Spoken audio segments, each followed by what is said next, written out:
Welcome back. I know today you've been asking yourself, what is the worst possible thing a human being could ever go through or face on this earth? And I also know that you know the answer is a book slump, obviously. What else? So today we are here to talk about slumping.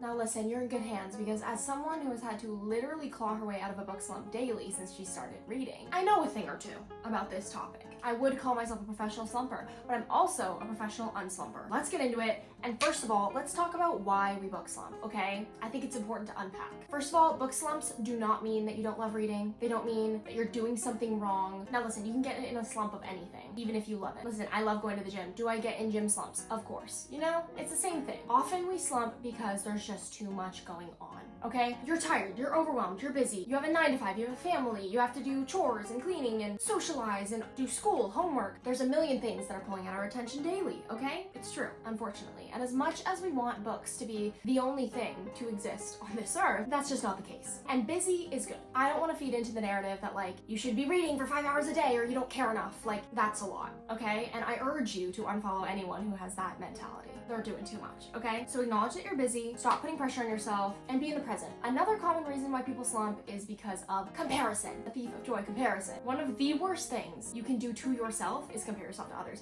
in any area of your life. Stop it, I'm telling you right now.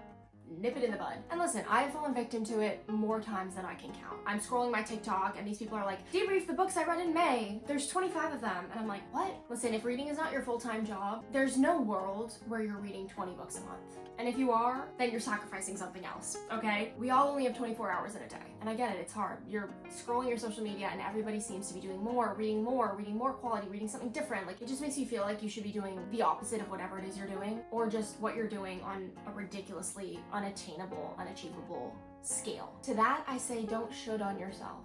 Okay? Stop with the I should be doing. Detox your entire social media. Any creator who makes you feel like you're not doing enough or prides themselves on the amount of books they read per month, cut it out. Nip it in the bud, because that is an unhealthy way to enjoy this hobby. Like, I think we need sometimes to just like take a step back, ground ourselves. Remember that we're just reading words on paper and it's just simply not that deep. Okay? Of course it's deep, I get it as a reader. But the quantity at which we consume should never be our focus. Okay?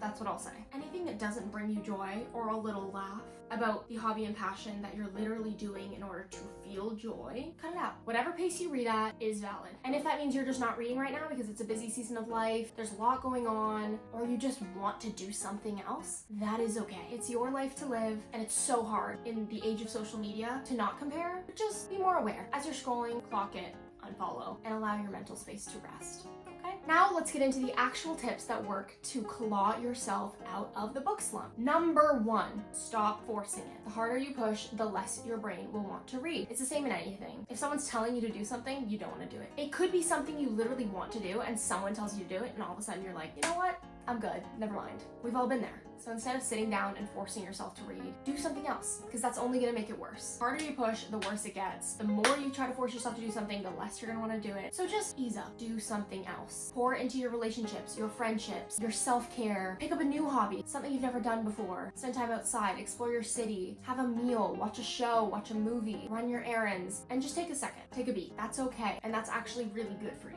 Anything that you do a lot, you should take momentary breaks from, you know? It's a little bookish vacation, a vacation from books. Anyways, tip number 2, and you can do this while you're doing the other things we talked about. This is my favorite, and it's probably the most effective tip I'll give you in this video, which is consume bookish content. And when I say bookish content, because I know we just talked about this, not bookish content that's about quantity. And definitely not those creators who you feel an urge to compare yourself to. I'm talking positive creators who are just sharing their love of reading, who are maybe just sitting down and doing a little reading vlog one week, or Instagram creators whose feeds are just gorgeous, you know, just scroll through that a little bit. It's like Pinterest. You know how when you scroll through Pinterest, you're just like inspired to like live a more alive life, or just add different things to your life, you know, or romanticize your life more? That's what you need to do with books. Consume content, listen to podcasts, watch YouTube videos, enjoy the aesthetic and hearing hearing about people who love books. You might turn on a 45-minute reading vlog from one of your favorite creators, do your errands around the house, and hear a review of a book they just read and be like, I need to read that right now. If you're ever stuck and you need a creator to watch, perhaps subscribe. I'm also on TikTok and Instagram. I'll be here all year and beyond. All the links you need are in the description.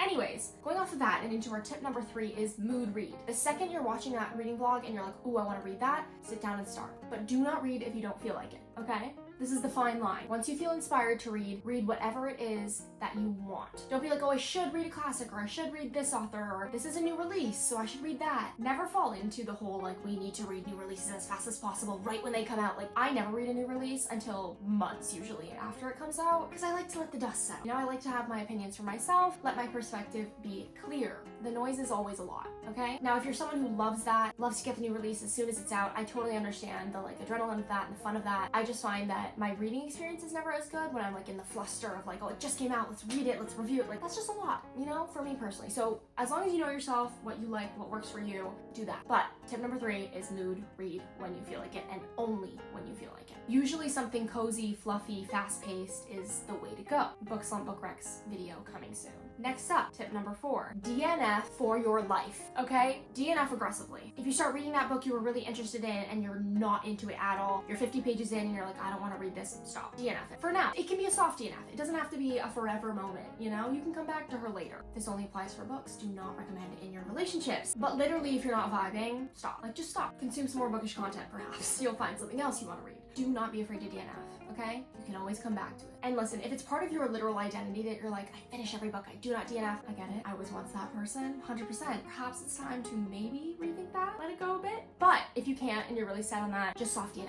You'll come back to it. It's all good. Leading us into number 5, romanticize the out of reading. Okay, now this kind of goes along with the whole like consume bookish content thing, because it's all about the vibe, the aesthetic, you know? So set the vibe. Make yourself a matcha, get yourself a coffee, sit down, light a candle. Maybe it's sunset, maybe it's nighttime. Whatever feels the most like cozy booky to you, set that scene. Maybe you're just showered, face mask, hair's clean and drying, you're in your silk pajamas, laying in bed, crisp glass of water, Stanley of water beside you, perhaps a glass of wine. Maybe your boyfriend's cuddling beside you doing his thing. Maybe you need some music. Maybe you're like a book playlist girly. I personally only listen to music when I'm reading, when I'm like at the gym, on the treadmill or something. I don't know, something about like music playing in my apartment while I'm trying to read is like too much for my brain to grasp. But then music on and reading and walking on the treadmill isn't. Listen, I'm not a brain expert. However, all I mean is set the vibe. The lighting, the smell, the taste, all of your senses. Whatever they want in your ideal bookish space, do that. Romanticize it. Curate the aesthetic, if you will. Now listen, we've gone through 5 pieces of advice. Let's review them here, just so we're all on the same page. You got it? Now, I have 2 bonus pieces to leave you with today. Number 1, change the medium. If you're a physical book girly, try the Kindle. If you're a Kindle girly, try an audiobook. Even if you think you won't like it, just try it for 5 minutes. Switch it up. Physical books, Kindle books, audiobooks. Try reading in different locations. Go to a coffee shop. Take your Kindle there if you normally take your physical book there. Read in bed, read on the couch, read at your kitchen table. Sometimes I would literally sit on like a hard ass chair and have my Kindle just like set up on my water bottle and I'm just like zoom in. And that's kind of the vibe of what my brain wants. Try reading at work, maybe on your lunch break, during your commute, at the gym. Just try a bunch of stuff. Different mediums, different locations. And finally, the last tip of the day that we'll go through is read while doing other things. This kind of goes along with what we've been talking about, but take your Kindle to the gym. While you're doing your cardio, read your book there. That's like a really good way to focus your brain for some reason. I don't know why, but I read faster on the treadmill than like anywhere else, which feels counterintuitive because I feel like there's just so much going on and there's so much stimulation that I thought my brain would get like, you know, overstimulated. But no, I set it right up there and I do my incline walk and I'm chugging, okay? I'm both chugging and chugging, you know? So yeah, shake up the routine. Listen to an audiobook while you're cleaning. Basically, all I'm saying is multitask. Read while you're doing other things rather than just trying to like sit down and just read, you know? And if it doesn't work for you, it doesn't work for you. This is the kind of video where you take what works, leave what doesn't, and figure out your system for you. But this is just kind of like the habit stacking thing. If you've read Atomic Habits by James Clear, which I highly recommend, even if you're not a self-help girly, it's fascinating. It's really interesting and it's really helpful since most of what we do all day long is just our habits. So habit stack your reading with something else you have to do and things you already have to do in your routine to like keep your life running. Try adding a book. See how it goes. So in summary, here are all of our tips that we talked about today. And I need you to remember, book slumps do not mean you're broken. It means your brain is full, your brain has had enough, okay? It's urging you to cut it out. Be gentle with yourself. Don't force yourself to come back to reading until you feel like you want to read, actively want to read. The books will always be there, I'll always be there, we'll always be here. And it's never about the quantity of what you're reading, it's all about the quality of what you're reading. And it's just so easy to lose touch of that, especially if you're in the bookish media space and you're consuming bookish content that is about quantity. Because I feel like a lot of the trends right now are like, how many pages can I read in an hour? Or like 24-hour readathon, how much can I read? It's not about that. If you sit down and read for 5 minutes a day, that is more than most people. And that's awesome. And if you don't do that, so valid. Figure out your own system, do what works for you, consume positive, inspiring bookish content. That's like one of my favorite things in the world to do. And I assure you, you will be un-slumped in no time. So let me know what you thought of this video in the comments. Like, comment, subscribe, hit the bell for notifications every time I post. All the YouTube things you know how to do. Also, if you have any book recommendations